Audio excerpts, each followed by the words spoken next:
नमस्कार। अप्रैल 2026 गोचर की दृष्टि से काफी महत्वपूर्ण होने वाला है, क्योंकि इस महीने 4 ग्रह राशि परिवर्तन कर रहे हैं। मंगल मीन राशि में 2 अप्रैल को प्रवेश कर जाएंगे, वहीं बुध 10 अप्रैल की रात्रि को मीन राशि में प्रवेश कर जाएंगे। इसी के साथ मीन राशि में 3 ग्रहों का संयोग होगा, मंगल, बुध और शनि का। वहीं 14 अप्रैल को सूर्य अपनी उच्च राशि मेष राशि में प्रवेश कर जाएंगे और 19 अप्रैल को शुक्र मेष राशि में प्रवेश कर जाएंगे। आइए जानते हैं गोचर का ये परिवर्तन विभिन्न राशियों में कैसा दृष्टिगत होने वाला है। गोचर चंद्र कुंडली के हिसाब से देखा जाता है, क्योंकि चंद्रमा मनसो जातः, चंद्रमा को मन की उपमा दी गई है। परमपिता परमेश्वर का जो मन है, वहां से चंद्रमा की उत्पत्ति हुई है। इसलिए ग्रहों का गोचर हमारे व्यक्ति विशेष के मन को काफी प्रभावित करता है, और वही कारण है कि चंद्र कुंडली में जो गोचर होता है, उस गोचर को क्रियमाण कर्मों से होकर जोड़ा जाता है। इसमें ज्यादा कंफ्यूज होने की कोई आवश्यकता नहीं है, क्योंकि जो क्रियमाण कर्म है वो मन के अवस्था से निर्धारित होते हैं। वहीं जो प्रारब्ध में हमें मिलता है वो ग्रहों की दशा और महादशा निर्धारित करती है। अगर हमारी दशा और महादशा अच्छे फलदायक है, यानी कि त्रिकोण की दशा या महादशा चल रही है, तो हमें अच्छे प्रारब्ध मिलने वाले हैं। वहीं गोचर में भी अगर अच्छी स्थिति से ग्रह गोचर कर रहे हैं तो हमें उत्तम लाभ मिलता है। लेकिन अगर हमें महादशा और दशा अनुकूल नहीं है, अशुभ भावों की दशा चल रही है, और वहीं अगर गोचर भी अशुभ भावों से होता है ग्रहों का, तो निश्चित ही प्रतिकूल परिणाम मिलते हैं, क्योंकि मन की स्थिति भी ठीक नहीं है और जो प्रारब्ध चल रहे हैं वो भी ठीक नहीं है। इसलिए चंद्र कुंडली को आधार मानकर गोचरों को देखा जाता है, और सावधानी पूर्वक, क्योंकि मन के ऊपर उन ग्रहों का प्रभाव है, तो वही उपाय करने चाहिए ताकि हमारे मन अच्छे कर्म हमें करें और सतर्क और सावधानी के साथ हम आगे बढ़ें। आइए जानते हैं 12 राशियों में सूर्य के राशि परिवर्तन को केंद्र मानकर हम इस गोचर को देखेंगे। मेष राशि, यदि चंद्रमा आपके चंद्र कुंडली में 1 नंबर की राशि में है, इसका मतलब आप अश्विनी, भरणी या कृतिका के प्रथम चरण में पैदा हुए हैं, और इसी कारण आपकी मेष राशि है और आप मेष राशि के जातक माने जाएंगे। यह राशिफल आपके लिए है। सूर्य 14 अप्रैल 2026 को मेष राशि में प्रवेश कर रहा है। हालांकि यह सूर्य की उच्च राशि है, परंतु मेष राशि के जातकों को इस समय शनि की 7.5 चल रही है। अतः सूर्य का यह गोचर आपके लिए अनावश्यक भागदौड़ और धन खर्च को दिखा रहा है। वहीं क्रोध की अधिकता होने के कारण भी आप अपने वाणी पर नियंत्रण न रख पाएंगे और आप अपना पराक्रम गलत जगह दिखाएंगे, जिसके कारण आप मानसिक तनाव और शारीरिक अस्वस्थता महसूस कर सकते हैं। इस गोचर के दौरान आपको अपने वाणी पर और अपने पराक्रम पर नियंत्रण रखना है। सूर्य की आराधना करनी है, सूर्य को नित्य जल चढ़ाइए, शिवाभिषेक कीजिए।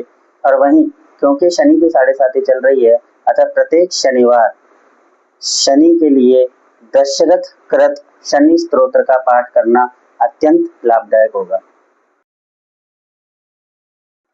वृषभ राशि, अगर आपके चंद्र कुंडली में 2 नंबर की राशि है, या फिर आपका जन्म कृतिका के दूसरे, तीसरे और चौथे चरण में, या रोहिणी के चारों में से किसी भी एक चरण में, या मृगशिरा के पहले और दूसरे चरण में हुआ है, तो आप वृषभ राशि के जातक हैं।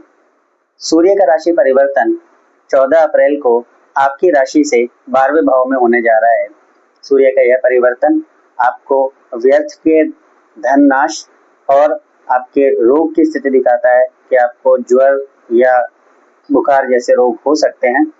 इसी वजह से आपको मानसिक कलेश हो सकता है और मित्रों से भी असहयोग प्राप्त हो सकता है। लेकिन आपके ग्रह राशि के जो बाकी के ग्रहों के गोचर की बात की जाए तो काफी अनुकूल स्थिति दिखाई दे रही है, क्योंकि शनि 11वें भाव में गोचर कर रहे हैं, वहीं गुरु भी दूसरे भाव से गोचर कर रहे हैं, तो धन लाभ की अच्छी स्थिति दिखाई जा रही है। बुध का गोचर थोड़ा नुकसानदायक हो सकता है, इसीलिए बुध के लिए अपने वाणी और अपने विवेक का नियंत्रित उपयोग कीजिए। मंगल आपके पराक्रम 11वें भाव से गोचर दिखा जा रहा है, जिसकी वजह से मित्रों और भाइयों का आपको भरपूर सहयोग मिलेगा और वहीं आपको जमीन जायदाद से भी अच्छे लाभ होने के आसार हैं। सूर्य को जल चढ़ाते रहें नियमित रूप से, भगवान सूर्य कृपा करेंगे। स्वास्थ्य का ध्यान रखिए। मिथुन राशि, यदि आपकी चंद्र कुंडली में 3 नंबर की राशि है और आप मृगशिरा के तीसरे या चौथे चरण, आर्द्रा के चारों में से किसी भी एक चरण और पुनर्वसु के पहले, दूसरे या तीसरे चरण में पैदा हुए हैं तो आप मिथुन राशि के जातक हैं। सूर्य का राशि परिवर्तन आपकी राशि से 11वें भाव में होने जा रहा है। यह स्वास्थ्य की अनुकूलता दिखाता है, लाभ और मान सम्मान के योग पैदा करता है। आपका मन लाभ के लिए आशंकित रहेगा और लाभ के लिए आप प्रयत्नशील रहेंगे। शनि का गोचर आपकी राशि से 10वें भाव में हो रहा है, इसलिए शनि के इस दौरान कार्यों में रुकावट होने की संभावनाएं हैं। वहीं अधिकारियों के साथ भी अच्छे संबंध दिखाई नहीं दे रहे हैं, इसलिए धैर्य से काम ले। शनि का जो इफेक्ट है वो न्यायप्रिय देवता है, इसलिए धीरे धीरे वह सफलता की ओर लेके जाते हैं, इसलिए जल्दीबाजी ना करें, क्योंकि मंगल का गोचर भी 10वें भाव में व्यर्थ की जल्दीबाजी दिखा रहा है और निश्चित रूप से इस गोचर में अगर व्यर्थ के पराक्रम दिखाए या गलत जगह आपने प्रयास किया तो नुकसान हो सकता है। इसलिए बिना सोचे समझे कोई कदम न उठाएं, अपने बुद्धि और विवेक से आप सुख और लाभ प्राप्त कर सकते हैं। कर्क राशि, यदि आपकी चंद्र कुंडली में 4 नंबर की राशि है या आपका जन्म पुनर्वसु के चतुर्थ चरण, पुष्य के चारों में से किसी भी एक चरण और अश्लेषा के भी चारों में से किसी भी एक चरण में हुआ है तो आप कर्क राशि के जातक हैं। सूर्य का गोचर आपकी राशि से 10वें भाव में होने जा रहा है, इसलिए यह प्रत्येक कार्य में सफलता को दिखा रहा है। आप अपने आत्मविश्वास और अपने मनोबल के दम पर सभी कार्यों में सफलता हासिल करेंगे। हालांकि इस गोचर के दौरान आपको अपने पिता के स्वास्थ्य का ध्यान रखना है, घर के बुजुर्गों के स्वास्थ्य का ध्यान रखना है और जो घर की महिलाएं हैं उनसे आदर के साथ पेश आना है, क्योंकि स्त्री वर्ग से कलेश और कलह की संभावनाएं दिखाई दे रही हैं, अतः इस बात का विशेष ध्यान रखें। वहीं अपने पराक्रम को जल्दीबाजी ना करें और कोई भी ऐसा कार्य ना करें जिससे आपके बड़े और बुजुर्गों को दिक्कत हो। सूर्य को जल चढ़ाते रहें, क्योंकि सूर्य को जल चढ़ाना प्रत्येक राशि के लिए नितांत आवश्यक है। सूर्य तेज हैं और जल चढ़ाने से जिस भी भाव से वो गोचर करते हैं उस भाव में अपने जो नकारात्मक प्रभाव है उनको नहीं होने देते। सिंह राशि, यदि आपकी चंद्र कुंडली में 5 नंबर की राशि है या फिर आपका जन्म नक्षत्र मघा के चारों चरण, पूर्वा फाल्गुनी के चारों चरण और उत्तरा फाल्गुनी के प्रथम चरण में अगर हुआ है तो आप सिंह राशि के जातक हैं। सिंह राशि के जातकों के लिए सूर्य का यह गोचर 9वें भाव से गोचर हो रहा है, जो कि कार्यों में असफलता और रुकावट के संकेत दे रहा है। वहीं अपने प्रियजनों से विछोह का संकेत भी सूर्य का यह गोचर दे रहा है, अतः सूर्य उपासना और सूर्य को जल चढ़ाना नितांत आवश्यक है।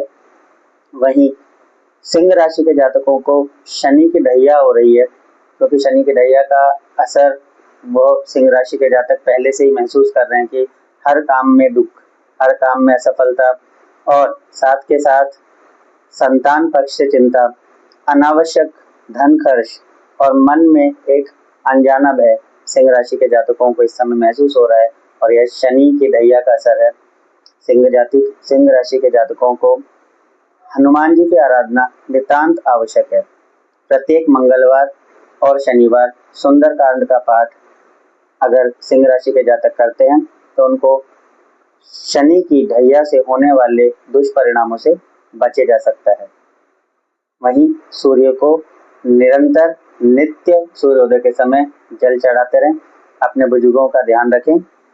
सिंह राशि के जातकों के लिए सूर्य का यह गोचर निश्चित रूप से एक चुनौतीपूर्ण रहने वाला है, अतः अपने मन और मस्तिष्क को सही दिशा में लगाते हुए, भगवत आराधना करते हुए, बुद्धि विवेक का परिचय देते हुए बिना सोचे समझे कोई कार्य न करें।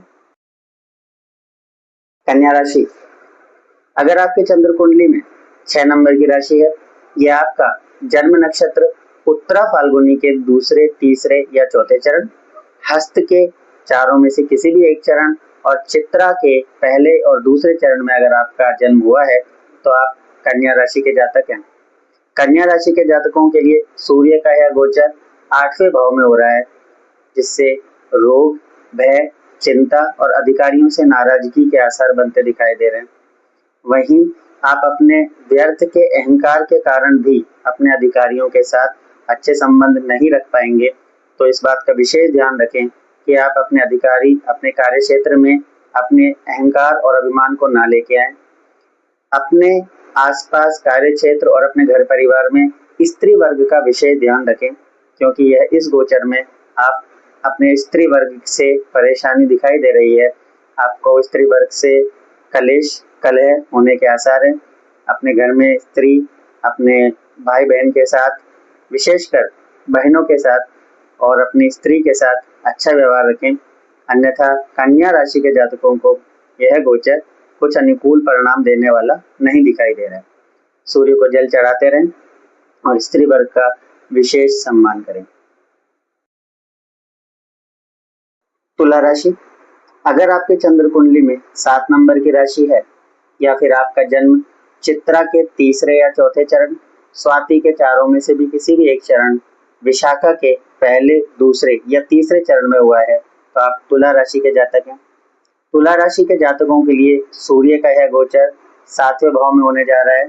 इसका भी परिणाम स्वरूप व्यर्थ की भागदौड़, पेट रोग और उदर से जुड़े हुए रोग, यहाँ तक कि गुप्त अंगों से रिलेटेड रोग होने के भी आशंकाएं हैं।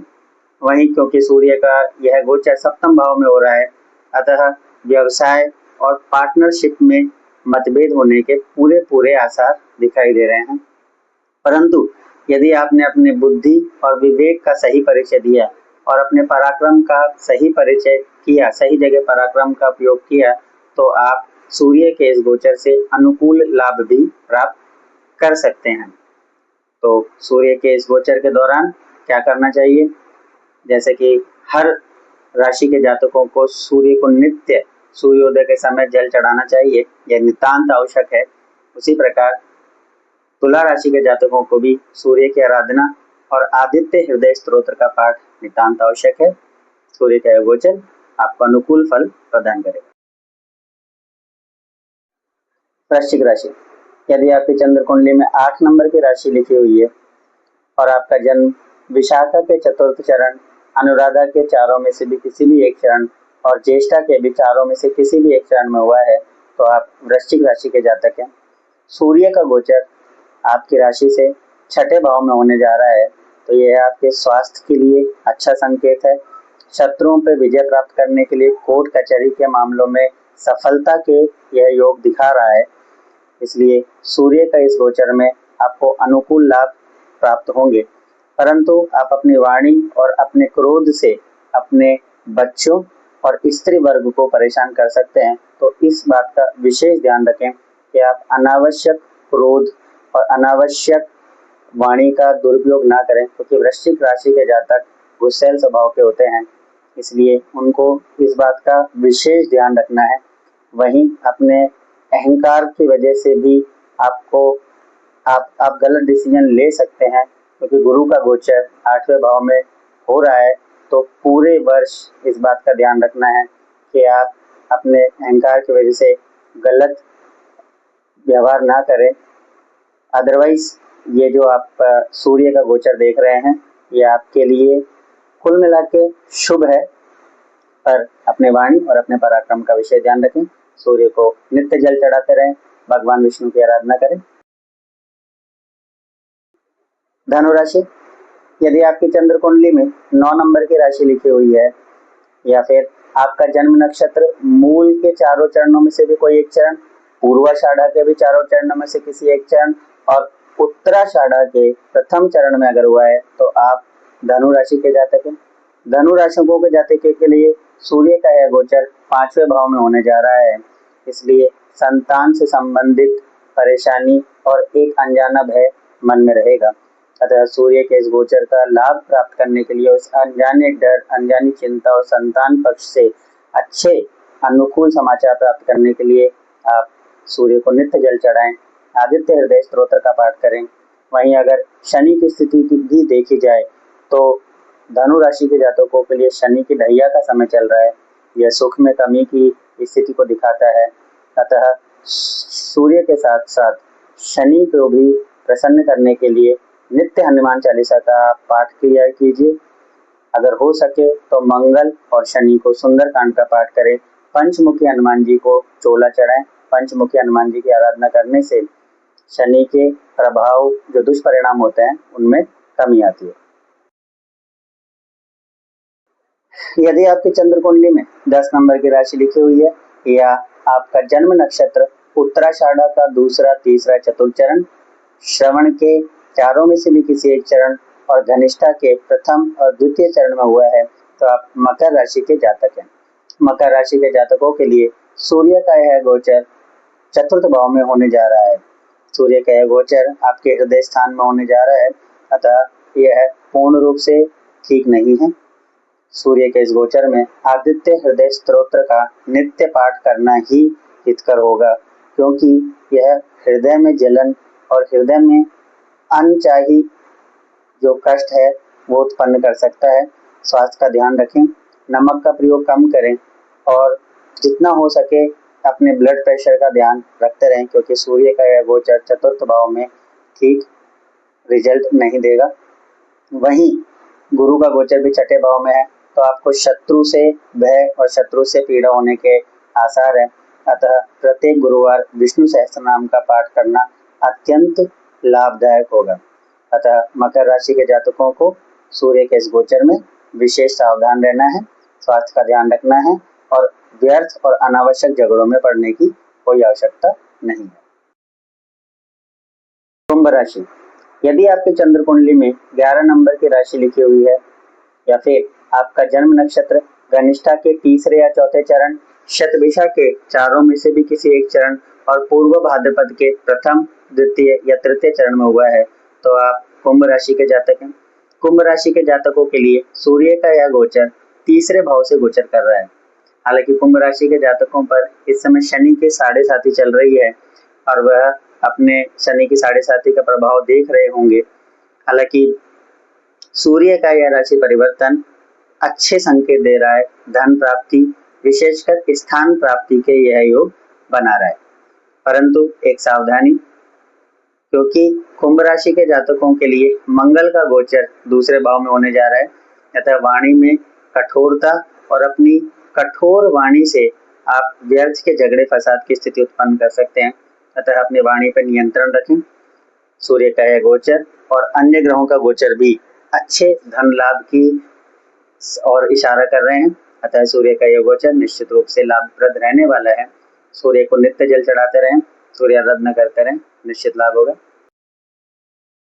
मीन राशि, यदि आपके चंद्र कुंडली में 12 नंबर की राशि लिखी हुई है या आपका जन्म नक्षत्र पूर्व भाद्रपद का चतुर्थ चरण, उत्तरा भाद्रपद के चारों में से भी किसी एक चरण और रेवती के भी चारों में से किसी एक चरण में हुआ है तो आप मीन राशि के जातक हैं।